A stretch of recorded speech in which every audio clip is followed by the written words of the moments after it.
Bienvenidos a Espejismos. En este programa tenemos un invitado que sale un poco de la línea de invitados que hemos tenido en los programas anteriores.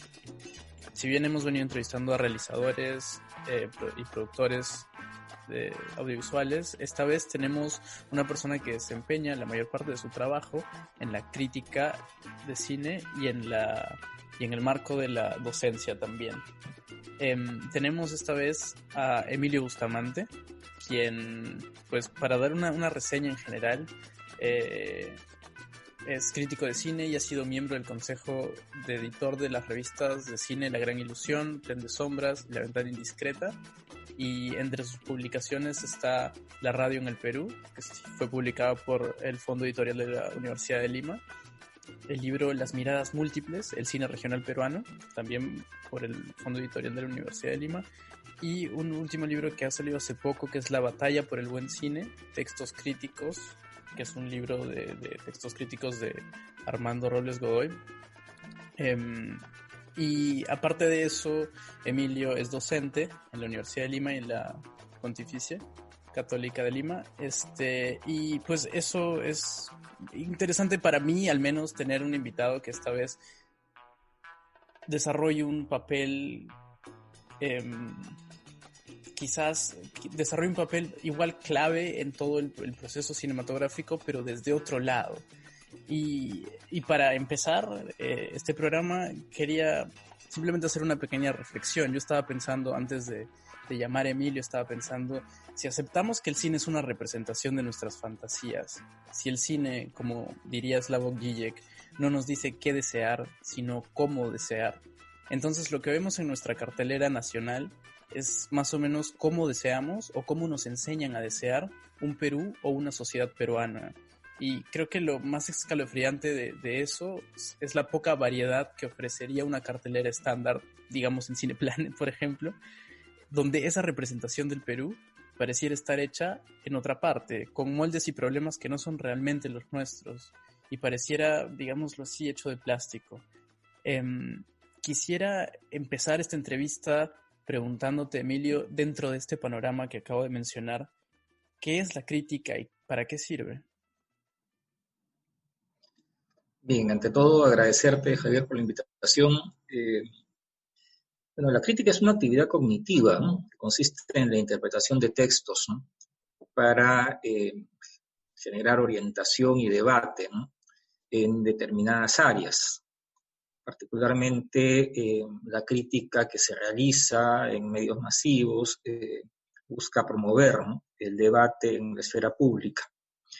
El conocimiento y el debate en la esfera pública. Lamentablemente, los espacios, ¿no? De crítica de textos, no solamente literarios, sino también cinematográficos, son cada vez menores, ¿no? En nuestro país, en los medios masivos, ¿no? La crítica se ha ido afincando más bien en Internet, pero donde también suelen perderse, ¿no?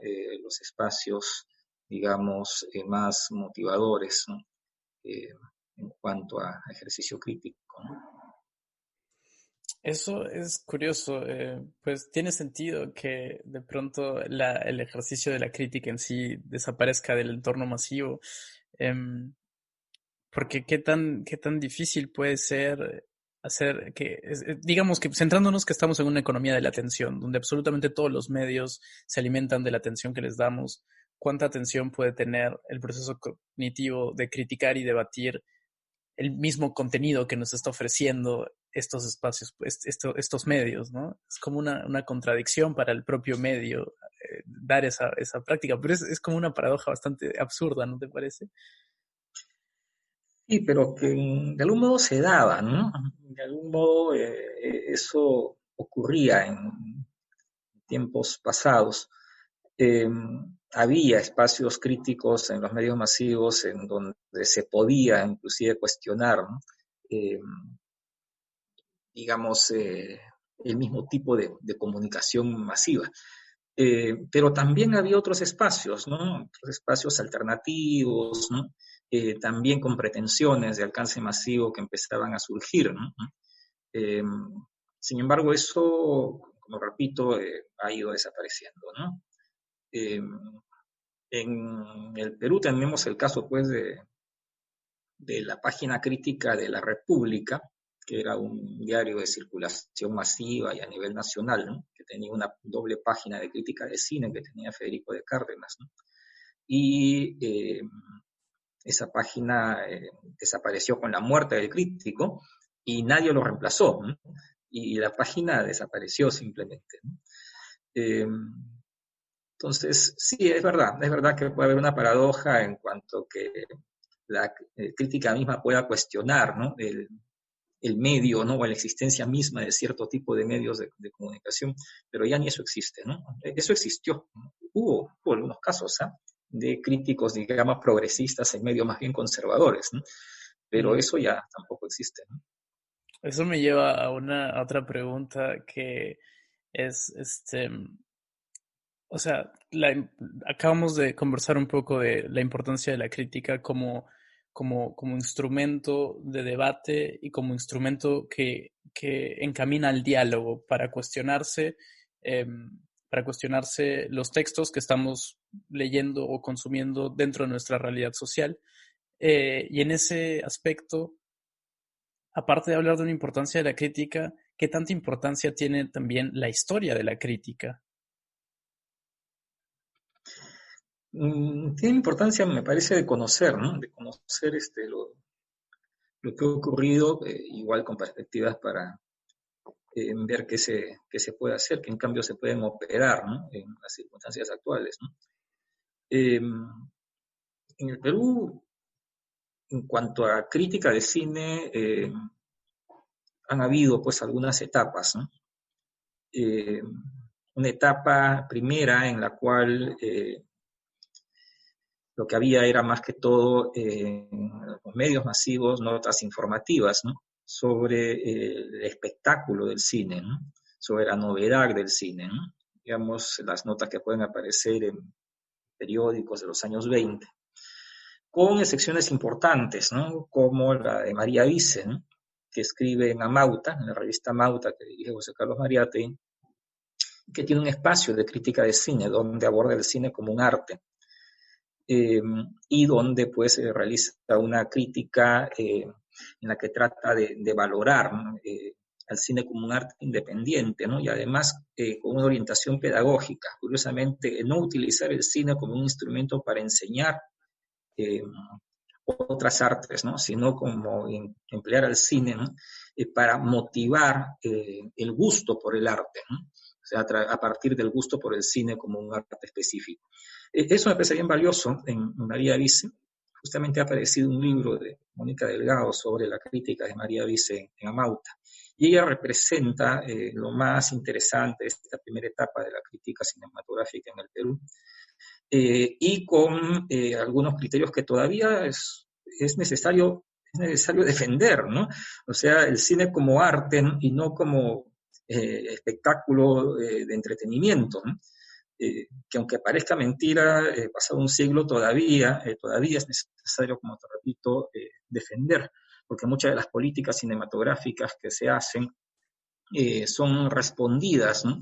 Desde la industria, ¿no? Es decir, no se puede obligar, ¿no? A una sala comercial de cine exhibir películas nacionales, ¿no? Porque el cine es un negocio, ¿no? Y ese es el negocio, pues, el dueño de la sala, ¿no? Y tú sí puedes invocar el derecho que tiene el Estado, ¿no? De exigir que esa sala comercial de cine pase películas nacionales, porque el cine no solo es un negocio, ¿no? El cine también es un arte, y un arte que puede aportar justamente a la formación de la educación de los ciudadanos, ¿no? Y la educación de los ciudadanos es deber del Estado, ¿no? Y si esa sala comercial quiere tener una licencia de funcionamiento, pues tiene que seguir, ¿no? Ciertas políticas estatales, ¿no? Que contemplen la educación de sus ciudadanos. Entonces, eso que plantea María Vice, esa necesidad de reconocer al cine como un arte todavía está vigente, ¿no? Y el arte como en la formación también de los ciudadanos en la apreciación artística, ¿no? Y por tanto en su crecimiento espiritual. Hay una segunda etapa en la historia del cine, de la crítica del cine peruano, que es de la crítica más eh, periodística, de reseñas, ¿no? Específicamente de películas exhibidas en cartelera comercial, ¿no? Una crítica que se desarrolla en los años 30, 40, 50 en los medios, ¿no? Y quienes hacen esa crítica no son tampoco necesariamente especialistas en cine, ¿no? Son algunos periodistas que tienen alguna afición, ¿no? Y hacia finales de la década del 50 empiezan ya a perfilarse algunos destacados, ¿no? En Mario Castro Arenas en la prensa, Emilio Herman, que también en la prensa y en el comercio, Alfonso del Guá en la prensa. Y también empiezan a aparecer críticos algo más rigurosos, ¿no? Más bien influenciados por las corrientes modernas del cine de entonces, ¿no? Como son Armando Robles Godoy, Alfonso Latorre, Blanca Varela, ¿no? Que también empiezan a publicar en estos medios de circulación masiva. De ellos yo he destacado la labor de Armando Robles, ¿no? Que tiene una columna diaria sobre cine, que incluye reseñas de las películas, reseñas críticas de las películas, incluye algunas notas informativas, ¿no? Sobre farándula, pero también sobre actividad cinematográfica en el Perú, y que resultan muy innovadoras en su momento, ¿no? Porque pone un énfasis otra vez en el cine como arte, pero además el cine provisto de un lenguaje que es necesario conocer, ¿no? Y busca también impartir a sus lectores ciertos conocimientos, ¿no? sobre este lenguaje para que puedan apreciar, ¿no? Las películas, sobre todo las películas modernas, las películas de la Nouvelle Vague, las películas de los directores italianos postneorrealistas, ¿no? E inclusive alienta a los lectores que estuviesen en la capacidad de hacerlo a que dirijan sus propias películas, ¿no? Utilizando cámaras amateur como Super 8, por ejemplo, ¿no? Entonces, lo que hace Robles es una cosa muy motivadora en ese momento. Y la tercera etapa sería la etapa de la institucionalización de la crítica, ¿no? Que comenzaría con Hablemos de Cine, con la revista Hablemos de Cine en el 65, y que continuaría con el establecimiento de los críticos, si hablemos de cine, como críticos en los principales medios de circulación masiva en el Perú, ¿no? Y que es una crítica, bueno, que también resalta el carácter artístico del cine, el uso del lenguaje cinematográfico, ¿no? Y en la que destacan, pues, entre otros, Federico de Cárdenas, Desiderio Blanco y Saglio Frías. Esa evolución de la que conversamos es extremadamente curiosa, creo, porque estamos hablando de un proceso de más o menos 70, 80 años, ¿no? Y lo que sobrevive a través de todo esto es la idea de acercar el lenguaje audiovisual o de acercar los medios para entender el lenguaje audiovisual a las personas que tienen el interés en descifrarlo. Y como tú bien lo mencionabas, tienes como dos tipos de lectores, ¿no? Quien simplemente viene a ser una persona que disfruta de ver una película y lee la crítica de cine para de pronto constatar o entender de una mejor manera o diferente manera lo que acaba de ver. E incluso también los realizadores que van a encontrar en este asidero de críticas digámoslo así, un repositorio de ideas con los que ellos mismos van a trabajar luego.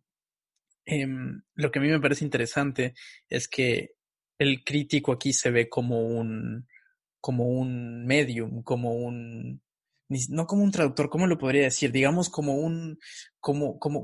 digamos, si nos ponemos en una cuestión primitiva de rituales, digamos, él sería como el sacerdote que comunica el lenguaje de los dioses o de lo que se llame, de lo no comprensible.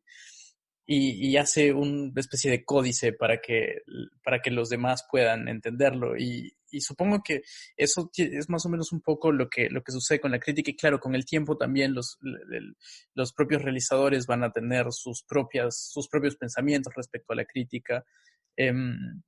Y van a tener su propia opinión, ¿no? Y se van a volver críticos algunos de ellos al mismo tiempo, como el caso de Armando. Creo que él empieza incluso haciendo crítica antes de hacer películas, si no me equivoco. Así es, sí. Sí, es interesante lo que dices. Terry Eagleton dice que el crítico, claro, tiene una autoridad, ¿no? Tiene una autoridad que debe ser reconocida por sus lectores, ¿no? pero que no debe hacer tampoco mucha gala, ¿no?, de sus conocimientos, ¿no? Tiene que ser, en cierto modo, uno más, ¿no?, de la comunidad, ¿no?, que tiene una especialidad, ¿no?, y que es reconocido por esa especialidad, ¿no?, pero que no puede ponerse muy por encima, ¿no?, porque o no logra la comunicación con esos lectores, o más bien puede sufrir el rechazo, ¿no?, de los lectores, pues porque habla muy difícil, ¿no?, en términos incomprensibles, ¿no?, o hace gala de una pedantería inaceptable, ¿no? Entonces, el crítico eh, tiene, por lo menos este crítico práctico que ejerce en medios masivos y que se dirige, ¿no?, a un gran número de espectadores, ¿no?, tiene que ser un especialista cuya especialidad no debe ser más bien un impedimento de comunicación con su público. Y eso, por ejemplo, lo tenían muy claro Robles Godoy o Federico de Cárdenas, ¿no? Describir bien, muy bien, inclusive en algunos casos, como el caso de Federico, ¿no?, pero también de manera muy clara, ¿no?, muy clara para lograr una comunicación efectiva con sus lectores. Ahora, estos críticos hasta el siglo pasado tenían también, digamos, hasta cierto punto la ventaja, ¿no?, de compartir con sus lectores, ¿no?, las mismas películas. Veían y criticaban las mismas películas que sus lectores veían y criticaban, ¿no? Y claro, ¿no?, se ejercía esa comunicación también a partir del gusto, a partir del placer de ver películas, ¿no? O sea, se podía compartir el mismo tipo de películas, se podía compartir el placer de ver películas y empezar a reflexionar, ¿no?, ya sobre esas películas, ¿no? Ahora la cosa ha cambiado, ¿no? Ahora hay una cartelera, ¿no?, copada por el cine norteamericano, más de un 90%, ¿no?, con un solo tipo de narrativa, ¿no?, con un solo tipo de estilística, ¿no?, que a la mayoría de los especialistas del cine no le interesa mucho, ¿no? Y más bien lo que han surgido son algunas cúpulas, ¿no?, de cinéfilos y de críticos muy especializados, ¿no?, que ven las películas que no ve el público masivo, ¿no?, y que comentan esas películas que no ve el público masivo para ciertas cúpulas también de cinéfilos, entre las cuales se puede generar un debate, ¿no? Pero esa crítica que habíamos visto en el siglo pasado prácticamente ya no se ejerce actualmente, ¿no? La crítica se ha empezado a volver un ejercicio bastante elitista, para no hablar ya de la crítica académica, ¿no?, que casi nadie lee, ¿no? La crítica académica ya es otro problema que está vinculado ya pues a los problemas de, de las revistas y de los artículos académicos en general, ¿no?, que en Claro, muchos casos solo sirven para que los académicos sumen puntos en sus calificaciones, ¿no?, y no para extender el conocimiento ni promover el debate, ¿no? claro, y creo que hay como una especie de distanciamiento y una especie de olvido de cuál es realmente la función de los roles que estamos jugando. Entonces, eh, es bastante interesante porque yo me estaba preguntando, a partir de lo que mencionas, qué tanto hace Internet para esto, ¿no? Porque tú estabas mencionando el hecho de que, claro, antes el crítico compartía la cartelera o compartía las películas, porque todos veían las mismas películas. Y Internet, primero, que te da una gran variedad de oportunidades. Segundo, te da la opción de descargar todo lo que quieras, a menos que estés en un país como Alemania, en el que tengas que hacerlo de forma ilegal. O tercero, también te permite generar tu propia isla cinéfila para postear tus propias críticas. También, y no solo eso, también le permite a todos poder acceder a eso y todos pueden abrir un blog y todos podemos escribir sobre todo lo que querramos siempre. Yo me preguntaba, eh, dentro de este imaginario, cómo lo concibes tú? Porque yo me puedo imaginar como todo tiene dos lados, ¿no? Tiene que tener un lado positivo, un lado negativo, algo productivo o algo contraproducente. Pero ¿cómo lo ves tú? ¿Cómo ha funcionado esto en los últimos años en la crítica peruana, que ha abierto, que también ha tenido que expandirse a espacios cibernéticos porque muchos de los medios masivos no les daban cabida tampoco en cierto momento? Yo creo que la crítica peruana se ha empobrecido, ¿no?, en los últimos años. Eh,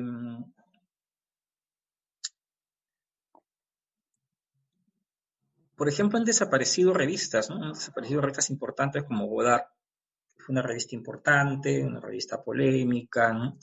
Dentro de la cual escribían críticos que no siempre tenían tampoco la misma posición o el mismo tipo de abordaje a las películas, ¿no? Y que resultaba una especie de semillero también de nuevos críticos, ¿no? Godard ha desaparecido como revista impresa y también como revista digital, ¿no? Hay dos revistas impresas actualmente que salen, que son Ventana Indiscreta y Cuadro por Cuadro, una revista limeña de la Universidad de Lima, Ventana Indiscreta y Cuadro por Cuadro, que es una revista chiclayana, pero que tienen una circulación bastante restringida, ¿no?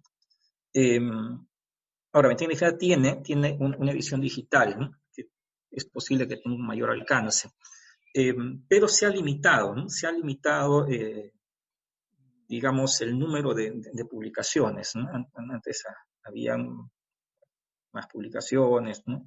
Y había también más espacios, como he mencionado, de crítica en los medios masivos, algunos muy amplios, como el de Federico, que desapareció por completo.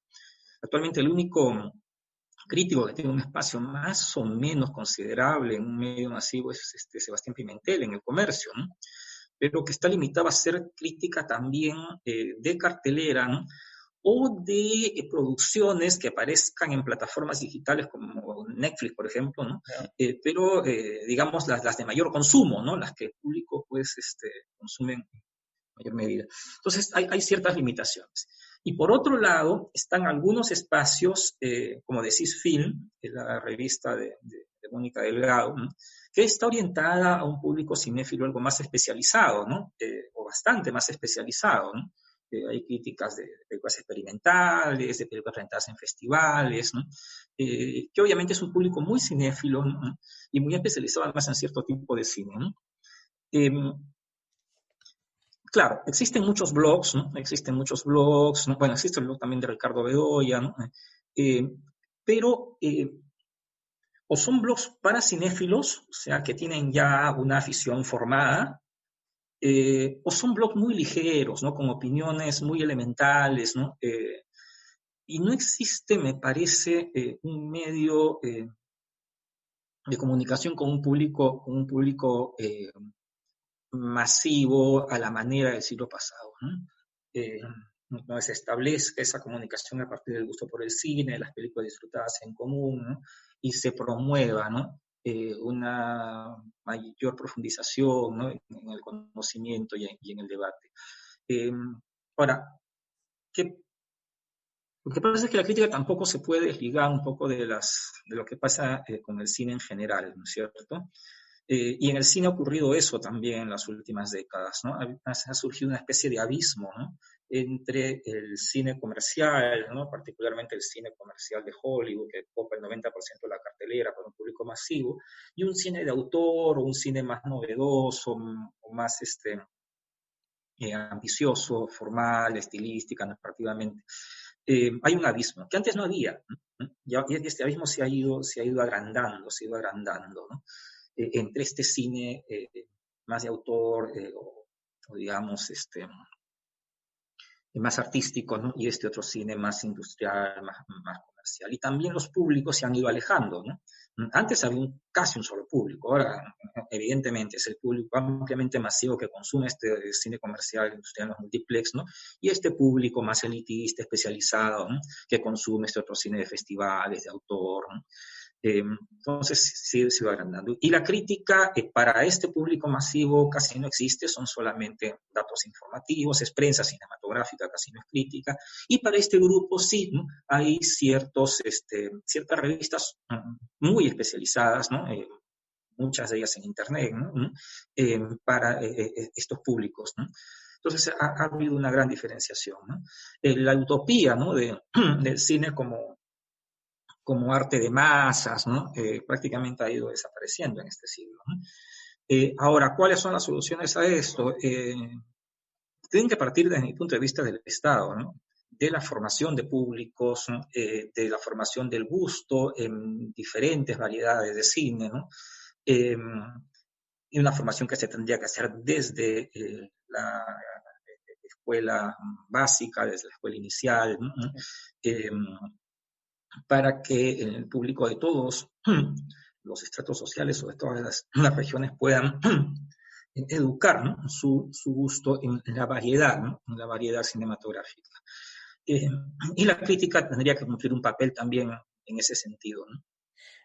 Ahí hay algo que me parece que es clave lo que mencionas, y creo que lo he venido escuchando de bastantes personas que vienen al programa, y es este concepto de la formación de públicos, que me parece extremadamente importante, porque ¿de qué sirve de que tengamos tantas pelis, de que produzcamos tantas cosas cuando la gente no las ve?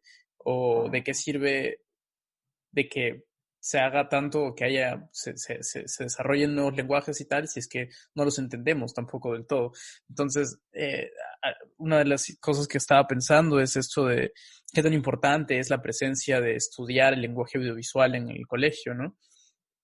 Muy pocos colegios tienen la oportunidad, porque esto es una cuestión, lamentablemente, una cuestión económica. El simple hecho de estudiar en un colegio privado te puede brindar la oportunidad de estudiar cosas que un colegio público probablemente no vas a estudiar. Y dentro de eso hay más diferenciaciones y más escalas, y está completamente hecho un desastre eso, ¿no? Y, y entonces, ¿cuál es la diferencia de un muchacho o muchacha que en el colegio aprende un poco las bases del lenguaje audiovisual, y que cuando va a ver una película, y ni siquiera solo una película, o sea, si te pones a pensar, cuando va a ver un comercial, ya no se lo va a comer tan fácil, ¿no? O sea, va a ser como, ok, me quieren vender esto. O ni siquiera eso, después ve una película y va a entender, mira, pero hicieron esto por esto o tal. Y el entendimiento de un lenguaje audiovisual que hoy en día está hasta en nuestros bolsillos, porque cada que cogemos el teléfono está ahí, está frente a nosotros, ahora que estamos frente a un computador, y está en todas partes. Esa comprensión del lenguaje audiovisual es como un nuevo paso, es como el nuevo alfabetismo, por así decirlo. Entonces, una vez que entendemos eso, podemos también acceder a la oportunidad de elegir qué películas queremos ver, sin necesidad de simplemente seguir la película que más dinero le pongas en publicidad, distribución, es la que va a terminar yendo más gente a verla. No, es más una cuestión, es ofrecer los medios para que el ser humano o el ciudadano pueda tener un poco más de libertad dentro de lo que se le está ofreciendo como posibilidades, ¿no? Sí, así es. Bueno, la anterior ley de cine, la 26370, establecía, ¿no? Que debía enseñarse cine en los colegios, pero nunca se implementó eso, nunca se reglamentó, ¿no? Nunca se tomó en serio, ¿no? Y la actual ley no lo considera, ¿no? Entonces, esa es una tarea del Estado, ¿no? Es una tarea del Estado, de la educación de los ciudadanos, pues, en la apreciación del cine, ¿no? Y es desde ahí que se forma públicos. El otro problema que va junto con este es el problema de la exhibición y la distribución de las películas distintas, digamos, a las formas narrativas y estilísticas hegemónicas, ¿no? Debería haber cuota de pantalla que permitiera por lo menos algo de variedad, ¿no? en la cartelera comercial peruana, ¿no? Por hablar del Perú. Y probablemente el Estado tendría también que impulsar, ¿no? En la medida de lo posible, y si es posible, la existencia de un circuito alternativo de exhibición, ¿no? Para películas que tuvieran también propuestas distintas a las hegemónicas, ¿no? Y particularmente películas peruanas, ¿no? Entonces, las cosas van juntas. En el siglo pasado, la distribución norteamericana traía muchas películas de autor, ¿no? Las películas postneorrealistas italianas, las películas de Fellini y Antonioni eran traídas por distribución norteamericana. Y también había distribución de otros países que traían otras películas de autor. Y yo recuerdo que las películas de Fellini, las películas de Bergman, duraban varias semanas en cartelera. No en muchos cines, ¿no? En un cine, digamos, ¿no? Pero duraban varias semanas, ¿no? Y la gente, el público, digamos, común y corriente, no se sentía extraño a estas películas, ¿no? O sea, no es que no las entendiera. Podía ser que no les gustaran, que es otra cosa. Pero que no las entendiera, no, sí las entendía. ¿No? Porque, claro, ¿no? Había estado acostumbrado, de algún modo, a que estas películas entraban en cartelera, las veía, y bueno. Yo recuerdo cuando yo estaba en el colegio, esta anécdota la suelo contar, dieron 8:30 en televisión. Yo estudié en un colegio público y estaba pues en cuarto de secundaria, qué sé yo, y nadie en la sección donde yo estudiaba dijo que no había entendido la película. Le pareció una película locaza, qué loca, ¿no? Pero todos lo vieron de comienzo a final, ¿no? De comienzo a final. A nadie le pareció rara la película. Le pareció rara, pero no es que no las entendiera, no es que no la Claro, entendiera, claro. ¿no? Eso ahora no sucede. Eso ahora tú le pones 8:30 a estudiantes de comunicaciones y no la resisten, ¿no? Eh, es completamente marciano, ¿no? Eh, y algo ha pasado, pues, ¿no? Algo ha pasado entre estas décadas, ¿no? Y de lo que se trata es de volver a lo anterior, ¿no? A que haya un público masivo que pueda disfrutar de una variedad de cine, ¿no? Y que pueda entenderlo, le guste o no, ¿no? Y claro, pero para lograr eso actualmente, en las circunstancias actuales, se requiere tanto una política de formación de públicos, una cartelera variada, un circuito alternativo, también de exhibición, ¿no? La cuota de pantalla, que son las cosas que son complementarias, y una crítica de cine, más intensa, ¿no? Y mejor orientada, ¿no? En el Perú se da el caso de que con este nuevo siglo había una especie de boom de producción, ¿no es cierto? Sí. Hay algo así, más de 400 largometrajes, creo, producidos en el Perú en este siglo XXI, que son mucho más que los 60 o 70 del siglo pasado, ¿no? El siglo pasado creo que los largometrajes no llegaban a 100, ¿no? Y ahora pasan los 400, ¿no? Sin embargo, estos 400 no todos han sido exhibidos en salas comerciales de multiplex, ¿no? Muchos son absolutamente desconocidos por el público, ¿no? Mencionabas Claro. antes, creo, los películas regionales, por ejemplo, ¿no? Eh, entonces, y ni siquiera han sido reseñados por la crítica. Eso es otro gran problema, ¿no? Lo cual es muy frustrante también para los realizadores, ¿no? Porque no tienen dónde pasar sus películas, que cuando pasan sus películas la ve un público muy minoritario, ¿no? Que ni siquiera las entienden, ¿no? Sino que además los críticos no las comentan, ¿no? Entonces, estamos en una situación, pues, problemática, ¿no? Pero creo que sí hay soluciones, ¿no? Sí, como comentas, creo que obviamente, sí, al menos yo siempre he sido partidario de las soluciones a largo plazo, porque si bien eso no va a afectar completamente en la forma de hacer cine en los próximos 5 años, va a ser distinto cómo concibamos todo esto de aquí a unos 15 años y quizás no nos toque a nosotros, pero les toque a quienes vienen, etcétera, y pues ahí hay un compromiso extra. Lo que me parece extremadamente interesante de esta manera de cómo todo está en conjunto, ¿no? O sea, todo depende de todo. Es decir, si vamos a ir arreglando, tenemos que ir arreglando de a poquitos, pero todo, sin olvidar ningún eslabón de la cadena, porque es más o menos, no sé, cuando comentabas esto de los realizadores que pasan sus pelis y nadie las ve, la gente que las ve no las entiende y los críticos no las comentan, pensaba, es como cuando dejas a un bebé solo, ¿no? Es como cuando dejas a un niño solo y no le das atención y el niño pues crece así a la deriva. Entonces habría que pensar en eso, esa metáfora, esa imagen se me vino a la cabeza porque pensaba, no, pues es también algo a lo que tenemos que ponerle atención. Y justo ahora con esto me parece perfecto pasar al tema del cine regional. Em, en una de las entrevistas que te hicieron sobre el cine regional, mencionabas esto de que a los cineastas regionales no les gustan ser llamados regionales y que de alguna forma el cine regional peruano se considera un movimiento más que un absoluto cine regional, ¿no? Lo cual me parece algo muy interesante. Eh, y incluso a partir de eso, el propio título del libro, que es Las miradas múltiples, ¿no? En ese título yo encuentro la necesaria tarea de completar una imagen o una mirada que ha sido solo unilateral y que está por lo tanto incompleta.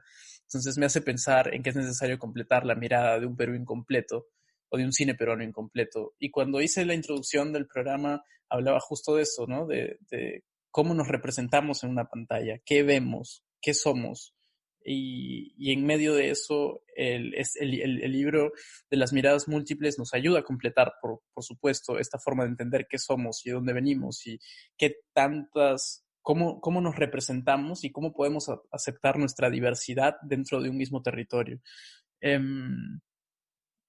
Y yo te quería preguntar en ese aspecto, ¿cuál fue cuando empezaste el proyecto de escribir el libro junto con Jaime? Cómo, qué encontraste? ¿Cuál fue tu revelación mientras ibas revisando todas estas cosas, todos estos documentos, todas estas películas? ¿Qué encontraste?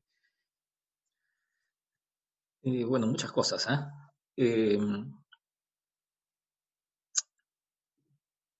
Bueno, primero el término de cine regional sí es rechazado, resistido por muchos cineastas que hacen cine fuera de Lima, en otras regiones del Perú, pero también es aceptado por otros, ¿ah? Lo que pasa es que, claro, el término es ambiguo, o se ve como un término despectivo, ¿m? No son cineastas peruanos, ¿no? Son cineastas regionales, ¿no? O se ve como un término distintivo, ¿no? Que llama la atención sobre un cine que no ha sido visto, ni percibido, ni valorado en Lima, ¿no? O sea, se señala con ese término, pues, ¿no? A algo que merece la pena destacarse. Entonces hay una ambigüedad, ¿no? Hay unos cineastas que lo aceptan, que lo valoran, otros cineastas que lo rechazan, ¿no? Ahora, cuando comenzamos con Jaime a hacer la investigación, había un conocimiento previo. Jaime venía programando desde ya varios años atrás en Lima películas hechas fuera de Lima, películas limeñas, ayacuchanas, huancaínas, cajamarquinas, ¿no? Entonces ya había un conocimiento, ya conocíamos a algunos cineastas porque venían ellos para hacer las presentaciones en Lima, ¿no? Jaime tenía a su cargo entonces el Cine Club del CAFAE, del sector de educación. Y los viernes, todos los viernes, pasaba una película regional. Pero cuando comenzamos la investigación, pues el conocimiento se ahondó, hubo muchas sorpresas, había cinematografías que no conocíamos, ¿no? En absoluto. De Arequipa conocíamos poco, conocíamos a Roger Acosta, Miguel Barreda, ¿no? Pero no lo conocíamos muy poco de ARFA, de la Asociación de Realizadores de Ficción de algunos años atrás, ¿no? Sí. Conocíamos muy poco de lo que se estaba haciendo en Arequipa en ese mismo momento y había cosas muy interesantes, ¿no? La Karina Cáceres, por ejemplo, ¿no? Entonces, nuestro conocimiento se amplió, ¿no? Y encontrando que en un mismo departamento, como en el caso de Arequipa, había una gran diversidad, ¿no? De realizaciones, ¿no? Había había ficción de género, como lo que hacía Acosta, había ficción de autor, como lo que hacía Miguel Barreda, había documentales y documentales muy variados, como los que hacían entonces en Monopelao, como lo que hacía Karina Cáceres, ¿no? Había experimental, ¿no? Como lo que Eduardo Ibarra pues, estaba ya pensando hacer, ¿no? hizo después, ¿no? Entonces había una gran dinámica, ¿no? De diferentes generaciones, además, ¿no? Y lo mismo encontramos en Cusco, ¿no? En Cusco encontramos, pues, que había muchas generaciones de cineastas, ¿no? Desde César Vivanco, que tiene 80 años, ¿no? Y que sigue haciendo sus películas en imágenes fijas, ¿no? Pasando por Turpo, por José Guamán Turpo, ¿no? Que tiene 60 años, ¿no? Y que sigue haciendo documentales, aparentemente documentales expositivos, pero muy originales, ¿no? Y a las generaciones más recientes, ¿no? De 40, de 30 años, ¿no? De 20 y tantos años, ¿no? Y que hacían una gran variedad de películas también, ¿no? De documentales, experimentales, ficciones, ¿no? En cortometrajes la mayoría, ¿no? Casi todos, en realidad. Entonces encontramos también una gran variedad, ¿no? En Iquitos, ¿no? En Iquitos nos dimos con que la Restinga, que era una asociación hecha para protección y orientación de jóvenes en riesgo, había tenido un departamento de audiovisuales y se habían ahí realizado muchos cortometrajes, ¿no? Por parte de jóvenes, ¿no? numerosos cortometrajes, también muchos de ellos muy interesantes. Está la actividad también del pintor Ben Dayan, que más bien pertenece a la élite quiteña, ¿no? Que también eran unos cortometrajes muy, muy interesantes, ¿no? Documentales y una ficción, ¿no? Y la obra de Dorian Fernández, bueno, que sí la conocíamos, ¿no? De Cementerio General, etc. Pero, en fin, ¿no? Nos dimos con unas sorpresas, ¿no? Una gran variedad, ¿no? Una gran variedad de cine peruano, que se estaba haciendo en prácticamente todos los departamentos del Perú y que era desconocido en Lima. Y en medio digamos, de esta vorágine, de esta avalancha de descubrimientos de películas y de realizadores, la labor que cumplieron luego en el libro fue, bajo mi perspectiva, fue, por supuesto, clasificarlos y dar un entendimiento historiográfico de la situación y al mismo tiempo un comentario de cómo es que se genera esto, ¿no? Cómo es que aparece un pequeño punto histórico de por qué es que esto está ahí y por qué es que pasó tan desapercibido para todos. Porque, o sea, para muchas personas son películas que no conocemos. Y entonces podríamos decir que la tarea de la crítica también y de los espacios está en comentar este tipo de otro cine, digamos, o de cine peruano regional, o el nombre que se le quiera dar, comentarlo y distribuirlo, ¿no? Porque me parece que la distribución de estas pelis son también bastante particulares, ¿no? O bien son como por distribución itinerante, casi como teatros, pero cinematográficos, ¿no? O de pronto algunos están en internet, me parece, pero me parece que eso es un espacio importante para que podamos completar la mirada de nuestro cine peruano. Y relacionado a eso, hay una película que creo que es una de las que ha dado uno de los pasos más grandes, uno de los pasos más, no sé si importantes, pero definitivamente más masivos. Y es el caso de Huayna, ¿no es cierto? En el que lo comentas también en otra entrevista. Y a mí lo que me causa curiosidad de saber qué piensas de esto es, ¿qué cambio crees que hace Huayna? O sea, ¿cómo crees que hay, crees que hay un antes y un después para el público peruano después de ver esa película? Y si es el caso, ¿cuál crees que es el cambio? Ya. Sí, antes de responder, quería complementar la respuesta anterior, porque me había centrado un poco en el sur, ¿no? Pero también en el norte hubo sorpresas, ¿eh? En Chiclayo, Lambayeque, donde hay un cine universitario, ¿no? Promovido sobre todo por profesores universitarios, entre los que está Manuel Izaguirre, Burstein, eh, Calopiña, ¿no? Que habían promovido, especialmente Manuel, ¿no? un cine de estudiantes, un cine universitario en las universidades donde ellos enseñaban, y se habían producido muchísimos cortometrajes, ¿no? Mm. Y descubrimos también a Manuel Izaguirre, un cineasta de mucha calidad, un cineasta muy interesante. En Cajamarca las sorpresas continuaron inclusive después del libro, ¿no? En Cajamarca está Héctor Marreros, que lo conocíamos todos, ¿no? Había ido varias veces a Lima, ¿no? Cineasta muy prolífico. Pero también, bueno, estaba Isabel Guarniz, que también la conocíamos, ¿no? Sin embargo, descubrimos que en Chota había una producción importante, ¿no? Y en Bambamarca, ¿no? Había un realizador interesante, ¿no? Que había hecho una película de género fantástico, ¿no? Entonces, la actividad no se limitaba, ¿no? A la capital del departamento, ¿no? Sino que también en otras ciudades, ¿no? En otras ciudades del departamento se estaban realizando películas y se estaban realizando películas interesantes, ¿no? Con las cuales las miradas pues se seguían multiplicando, ¿no? Tenemos un país muy variado, ¿no? Con expresiones visuales, ¿no? Y audiovisuales, ¿no? De este país tan variado.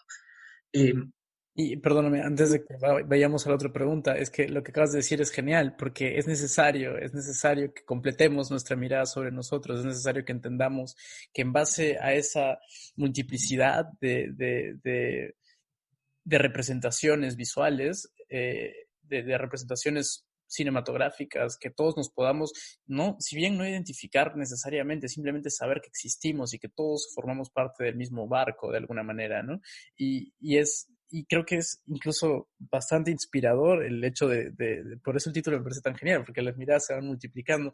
Es súper inspirador porque yo siempre me he preguntado ¿cuál sería mi aproximación al cine si yo hubiera visto más de este cine cuando era pequeño o cuando era adolescente? ¿Cómo se nutre más la mirada del realizador si tuviera más influencias de este cine que no solamente se produce de otra forma, que no solamente se dirige o realiza de otra manera, sino que también representa otras problemáticas de individuos que viven en otros espacios, ¿no? Y de pronto nos hubiéramos preocupado por otras cosas, de pronto le hubiéramos puesto más, no sé, cada persona tiene un viaje personal dentro de la tarea que realiza, etcétera, pero yo sí me lo pregunto mucho y es algo que siento que es una tarea por completar en mi caso particular también, que es como un asidero de nuevas aproximaciones eh, hacia un cine peruano que puede generar un nuevo cine peruano incluso. Sí, sí, es verdad, sí, es verdad. El conocimiento de esas películas estimula, ¿no? Estimulan la realización, ¿no? Da nuevas ideas, promueve nuevas miradas, en fin, ¿no? Es por eso tan importante, ¿no? Que ese cine se conozca, ¿no? Porque tiene un efecto multiplicador, ¿no? Y enriquecedor eh, dentro de sus mismas regiones, inclusive, ¿no? Hacia todo el Perú, ¿no? Entonces, y del Perú más hacia más afuera. Eh, Quería mencionar también que alguien dijo que el libro es una especie de retrato de un momento, ¿no? Creo que Ricardo Bedoya fue. Ujú. Y creo que tiene razón, ¿no? Porque después de publicar el libro ha seguido la producción regional, no se ha Claro. detenido, ¿no? Y han aparecido nuevas películas, nuevos cineastas, mencionaba hace un rato el caso de Bambamarca, ¿no? Alexander Selly se llama el director de Ángeles de Manos Negras, que es esta película de género fantástico de Bambamarca. En el libro ya mencionamos a Hans Matos Kama, que había dirigido un largometraje, un western, Pueblo Viejo, pero Hans Matos ha hecho después cortometrajes muy interesantes, ¿no? Rómulo Zulca, otro director que como Hans Matos es huancaíno, también empezó a dirigir, creo que no está mencionado en el libro, y también tiene trabajos muy interesantes. Acaba de terminar un largo que se llama Teloneras. Geraldine Suaznavar, que está mencionada, también de Huancayo, ¿no? Que tiene una realización de películas feministas, ¿no? Que pertenece al colectivo Chola Contravisual. Entonces, ha seguido la producción regional. Sobre Huñaypacha, sí, Huñaypacha es un hito en el cine peruano, probablemente es una película de una gran calidad artística, de un gran nivel, ¿no? Pero además con estándares técnicos altos, ¿no? Uh-huh. Que la hacen competitiva en festivales internacionales, ¿no? Ganó en Guadalajara 3 premios, ¿no? Incluido Ópera Prima y Mejor Fotografía. El director de fotografía es el mismo Oscar Catacora, el mismo director de la película, ¿no? Pero hecha con mucho cuidado formal, ¿no? Y con mucho cuidado técnico. Y sí, plantea una especie de estándar, ¿no? A alcanzar por otras películas, ¿no? Pero en cierta medida tiene en cierta medida, tiene un lazo muy fuerte, ¿no? Con lo que se había hecho antes. Es una especie de cumbre de cine regional, ¿no? Catacora había comenzado haciendo películas muy joven, tenía una película, un mediometraje que se llama El Sendero del Chulo, que la hizo cuando tenía 19 años, ¿no? Y que era una película de acción, de género, ¿no? Luego trabajó en una empresa creada por él y por su familia, ¿no? Aymar Estudios, que es además la productora de Huñaypacha, e hizo cines de género también, ¿no? De terror, otra película que es una especie de terror con comedia, y un western. También hizo un western que era una adaptación de El Campeón de la Muerte de López Albuja, que se llamaba Uh-huh. La Venganza del Super Cholo. Eh, y claro, eran, digamos, producciones colectivas, ¿no? Producciones de Aymar Studios, ¿no? Pero en la que participaba evidentemente Oscar Catacora. O sea, hubo un aprendizaje, ¿no? A través de estas realizaciones, ¿no? Que va a culminar con Huñaypacha, ¿no? Que es su ópera prima, un largometraje, ¿no? Y es una obra de autor. En ese lazo también Catacora se fue formando, estudió teatro, estudió ciencias de la comunicación, vio mucho cine, sobre todo cine oriental, o su Kurosawa, ¿no? Cuyas influencias se notan además en la película, ¿no? Entonces, claro, ¿no? Es una especie de película que plantea, ¿no? Una serie de objetivos a lograr por otros cineastas peruanos en general, ¿no? Y de regiones en particular, ¿no? Estándares técnicos, estándares artísticos, ¿no? Eh, pero que mantiene la mirada, ¿no? Es una mirada propia, una mirada, esa película no hubiera podido ser un limeño, por ejemplo, hubiera tenido otra mirada, hubiera sido otra película, por ¿no? supuesto. Es una película que supone pues un conocimiento profundo, ¿no? De los personajes, del lugar que se representa, ¿no? Una asimilación de también una cosmogonía andina, ¿no? Eh, por ejemplo, es una película muy diferente a Samichay, que ha sido estrenada en esta semana en Lima, ¿no? Es una película hecha por un limeño, creo que está hablando en quechua, pero uno ve que la mirada es completamente diferente, Claro. es una mirada completamente distinta, ¿no? Entonces, es una mirada distinta. Y esto es lo que tú decías hace un rato, ¿no? Eso enriquece pues, ¿no? El patrimonio cultural de un país, ¿no? Esa variedad de miradas, ¿no? Y además, desde el punto de vista de la producción, también tiene una ligación muy fuerte con lo que se había hecho antes en el cine regional, ¿no? Es una producción casi familiar, ¿no? Si Sí, uno lee los créditos, casi todos se apellidan Catacora, ¿no? sí. Él es el director, su abuelo es uno de los actores, uno de los dos protagonistas, ¿no? Su tío es el productor, ¿no? Su mamá es la directora de arte, ¿no? Sí, es verdad. De Eh, hecho, le escribí a su tío para una entrevista también. Todavía no me responde, pero bueno. a Tito Catacora, que es además un director, que es un director bien interesante también, Tito Catacora. No, Tito tiene un carácter fuerte también, ¿no? Que lo hace un productor muy eficiente. Eh, pero, por ejemplo, en Manco Cápac, la película que estrenó Henry Vallejo, otro director puneño, en el Festival de Lima en agosto, es una película que también me parece muy buena. Y la producción también es una producción familiar, todo se apellida Vallejo, ¿no? O sea, ese modo, ¿no? Ese modo de producir en familia, con gente muy cercana, de entera confianza, se ha mantenido en esas dos producciones y ha resultado además eficiente, ¿no? Y eso, como digo, viene de atrás también. Eso es interesante porque, claro, ahí está también, por ejemplo, una de las formas de hacer cine que es muy distinto digamos que la forma de hacerlo de una forma estandarizada, ¿no? Em, por distintas razones. Ninguna significa que sea mejor o peor que la otra, pero justo por eso ninguna debiera desvalorizar la otra. Así es. Y lo que a mí me parece interesante, quería preguntarte, no sé si tú tuviste alguna lectura de cómo fue recibida Huayna en las regiones, si es que fue vista, que si fue comentada, si fue...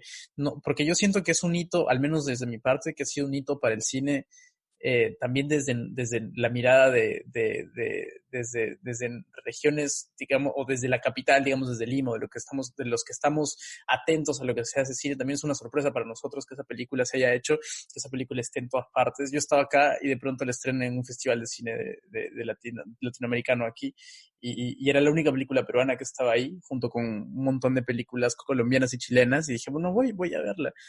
Y la fui a ver y me llevé una sorpresa enorme, pero al mismo tiempo cuando salí del cine no sabía exactamente qué había visto. Y valga la redundancia, o valga la incidencia, el simple hecho de ir a ver una película peruana que esté hecha en una lengua que yo no entiendo y que necesite subtítulos para entenderla, me hace sentir una distancia ante una realidad a la que obviamente yo, como persona de clase media de Arequipa, jamás experimentó. Eh, y entonces es como una experiencia de mi propio país que me hace reflexionar como que, oye, weón, hay mucho más que lo que tú estás acostumbrado a ver y hay que entenderlo y hay que comprenderlo y hay que darle su espacio y hay que, o sea, no sé, y me causó curiosidad. Entonces, por eso me preguntaba, ¿cómo ha sido la recepción de Huayna en las regiones? Te soy sincero, no tengo certeza sobre eso. Tengo los comentarios de algunos amigos, los comentarios de poco al paso, eh, eh, algunos cineastas, ¿no? De Oscar Catacora no he tenido mucho feedback, ¿no? Eh, lo que sí sabíamos era que la mayor cantidad de público había estado en Lima y que Ya. la sala donde había tenido más éxito la película había sido la sala Alcázar en Lima, ¿no? Que es una sala ubicada en uno de los distritos de clase alta Ah, de la capital, ¿no? Eh,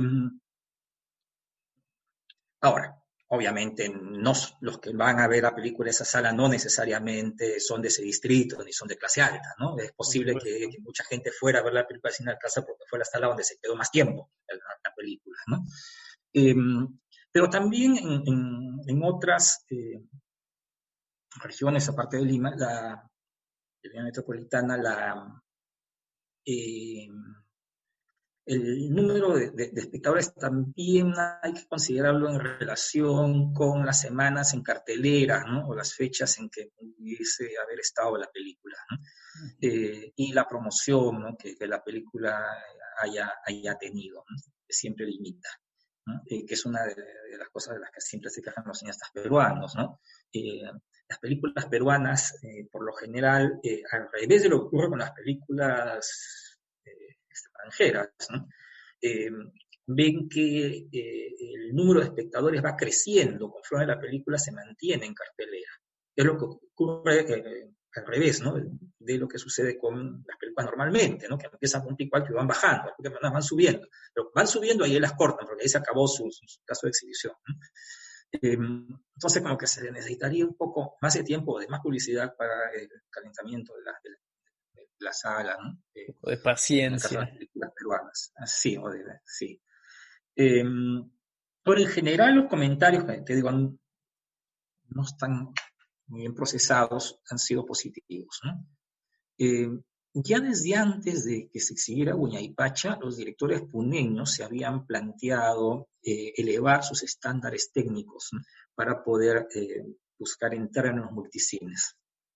En Puno sucedió que hubo un descenso de la producción cuando entraron los multicines a Puno y a Juliaca, porque mayor cantidad de gente que asistía a sus películas prefirió ir a los multicines, ¿no? Por la Claro. comodidad de las salas, por la calidad de la proyección. Entonces dejaron de verse en gran medida películas locales, ¿no? Para ver estas películas de exhibición comercial en los multicines por esas características. Y entonces los directores puneños se plantearon dos opciones, ¿no? Uno, realizar películas para la periferia, sea para estas poblaciones que no accedían a los multicines, y ahí Aymar Studios realizó estas películas en las que participó Oscar Catacora, eh, La venganza del Super Cholo, y otras. Y la otra opción, que también hizo Aymar Studios, por la que optó Aymar Studios, era elevar los estándares técnicos de las películas para poder competir en los multicines, ¿no? Para poder tener acceso a los multicines. Sin embargo, hasta hoy son muy pocas las películas regionales que han entrado a multicines, ¿eh? Sí, es Son verdad. muy pocas. Ahora, no obstante, en los últimos años lo que hay es un reconocimiento crítico, por lo menos en Lima, a las películas regionales, que no ha sido tan mencionado, pero en 1918 fue considerada la mejor película peruana Huayna, y en 1919 Casos Complejos, que es una película trujillana de Omar Forero. Y ese mismo año otra película muy destacada por la crítica fue Medio del Laberinto, que es una película trujillana también de Salomón Pérez, que además llegó al Festival de Rotterdam y al Festival de Mar del Plata, ¿no? De manera que las películas regionales están llegando a festivales, ¿eh? Están llegando a festivales importantes, ¿no? Hace poco La Cantera de Miguel Barrera ha estado en Jujuy, ¿no? Sí, sí, Con sí. buena crítica, además, ¿no? Muy bien acogida, ¿no? Entonces, como que ya empieza a haber un reconocimiento por lo menos crítico, ¿no? A este cine, que es un cine pero no tan importante, ¿no? Sí, es parte de un proceso, creo que es parte de un proceso bastante largo.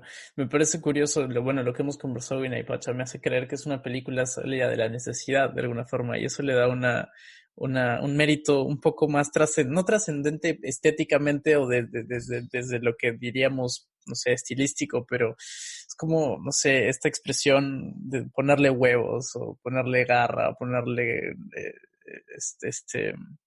ponerle tripas, eso Sí, es otra sí, se cosa, nota en es la otro película feeling. además, ¿no? La película Sí, tiene pues una energía. Una cosa que dijiste me hizo acordar a algo que dijo Roger Acosta. Roger es un director radicado en Arequipa, es un director juliaqueño, ¿no? Porque vive en Arequipa hace muchos años, y que ha hecho posiblemente el mayor éxito comercial, ¿no? Con Mónica, ¿no? Pues creo que yo nunca he visto esa peli. Sí, sí, sí, sí. Me parece que le fue muy bien, ¿no? Que le fue muy bien. Y Roger decía, nos dijo en Lima, acá, un evento en la Universidad de Lima, ¿no? No, para un limeño ver una película regional es como ver una película iraní, ¿no? Eh, eh, y claro, ¿no? Tú descubres otro país, ¿no? Un país que no conocías, ¿no? Y que es tu país, ¿no? Y eso me parece fascinante, ¿no? Sí, ¿no? Y Eh, necesario en el necesario. proceso de rectificación para lo que viene a ser esta nación, o sea, ¿no? Vamos a entrar, yo estoy ahora un poquito más interesado en ingresar a tu método o a tu procesión dentro de lo que da la crítica cuando tú ves una película o cuando lees crítica. No sé si podrías contarnos un poco sobre por ejemplo, qué críticos sueles leer o qué páginas de internet sueles estar al pendiente y después, si quieres contarnos también, cuando tú escribes sobre una película, ¿cómo accedes? Obviamente sé que depende de la película, pero definitivamente debe haber algunas cosas que has aprendido a lo largo de los años y que mantienes contigo. Bueno, eh, cuando comencé a leer crítica, algo que sí me interesaba de los críticos era que escribieran bien, ¿no? O sea, que escribieran con, con claridad, ¿no? Pero también con estilo, ¿no? Ah, es una cosa muy personal, ¿no? Pero sí, sí valoro eso en los críticos, ¿no? Lo valoraba mucho Federico de Cárdenas, ¿no? Sobre todo en las primeras críticas de Federico en la prensa. Interesante porque era diferente a los otros críticos, ¿no? Que casi no tenían estilo. Federico escribía muy bien, estilo, ¿no? Y claro, años después leí una entrevista a Federico en la que decía que él considera que la crítica de cine era un género literario, ¿no? Eh, entonces, se entendía ese cuidado, ¿no? Eh, pero además Federico en sus críticas en la República, casi es en la República, ya no en la prensa, ¿no? Pero también en la prensa. Pero en la República inclusive ya le ponías títulos, ¿no? O sea, primero la película, quién era el director, ¿no? Una reseña sobre el director, ¿no? Si se ubicaba dentro de un género, ¿no? Los vínculos que podía tener con un género, ¿no? El argumento de la película, ¿no? El estilo de la película, ¿no? Cómo utilizaba el lenguaje visual, la puesta en escena, ¿no? Y luego ya una conclusión, ¿no? Una conclusión valorativa de la película, ¿no? Eso creo que era un modelo, ¿no? Que era un modelo para analizar películas, ¿no? O sea, Fico no solamente analizaba, sino que educaba a sus lectores, ¿no? De una manera, ¿no? De afrontar, ¿no? La crítica de una película, ¿no? Fíjate quién es el director, qué ha hecho antes, ¿no?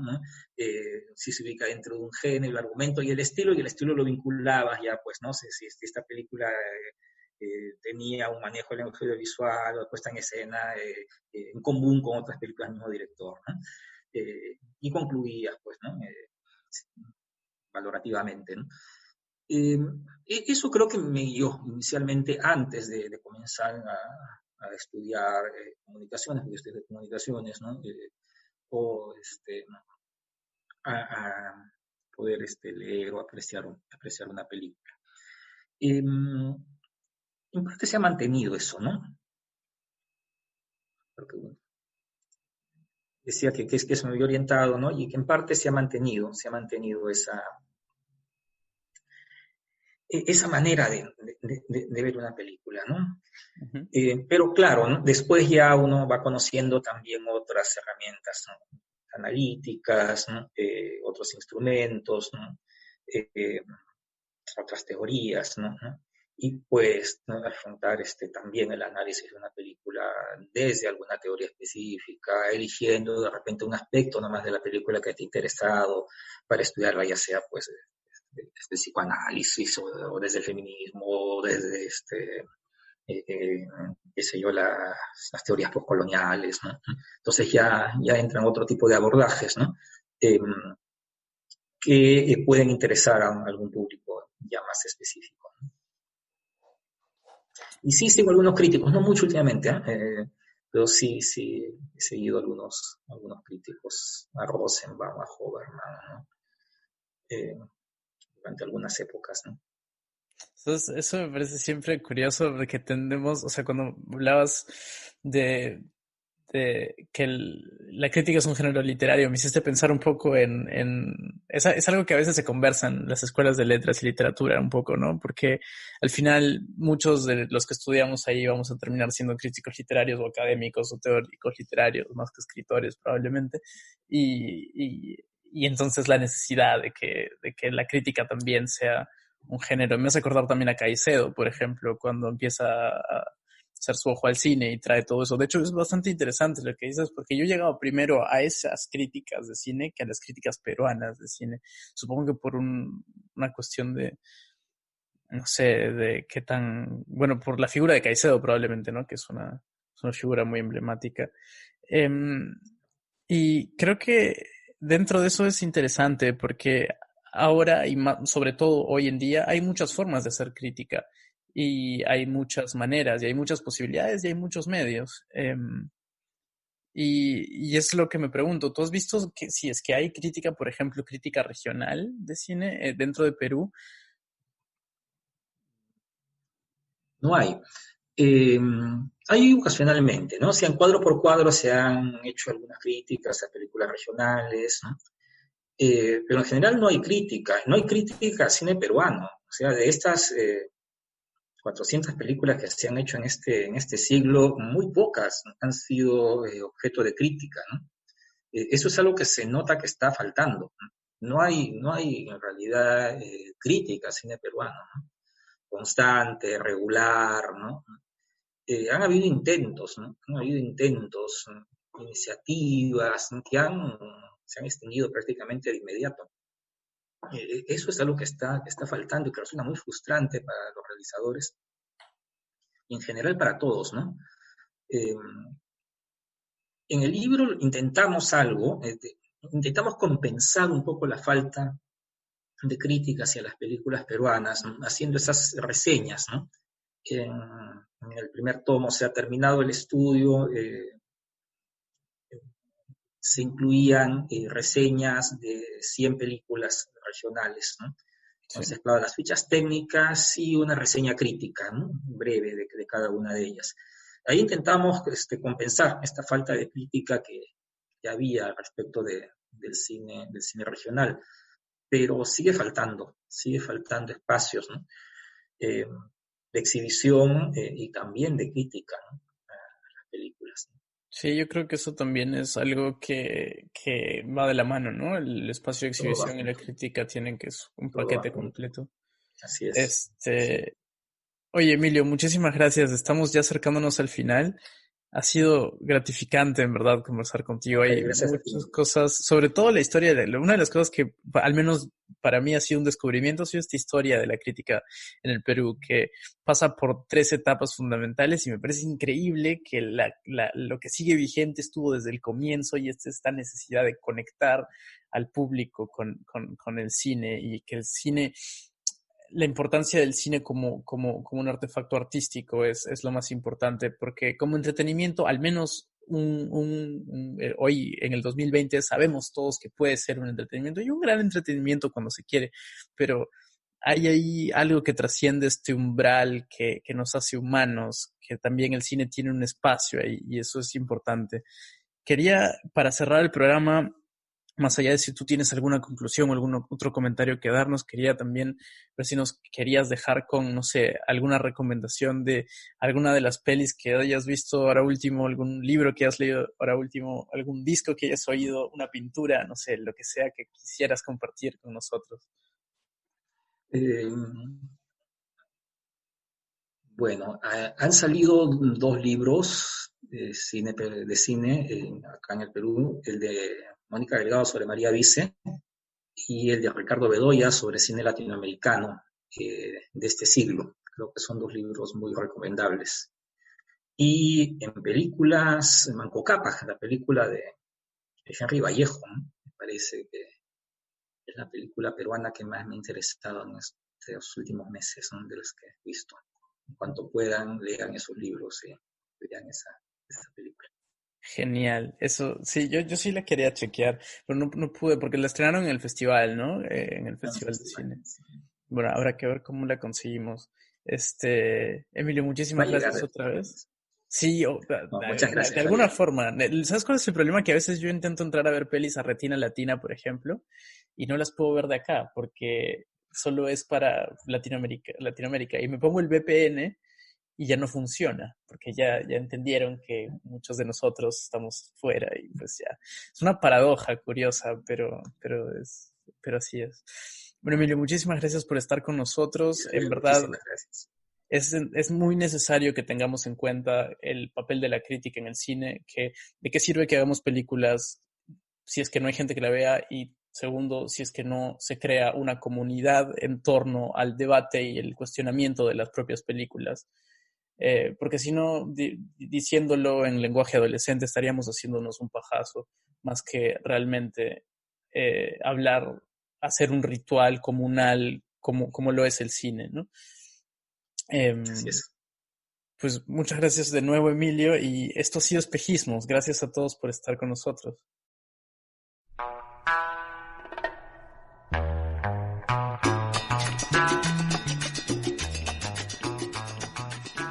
Muchas gracias por escucharnos y pues si no escucharon las otras entrevistas, los invito a darse una vuelta.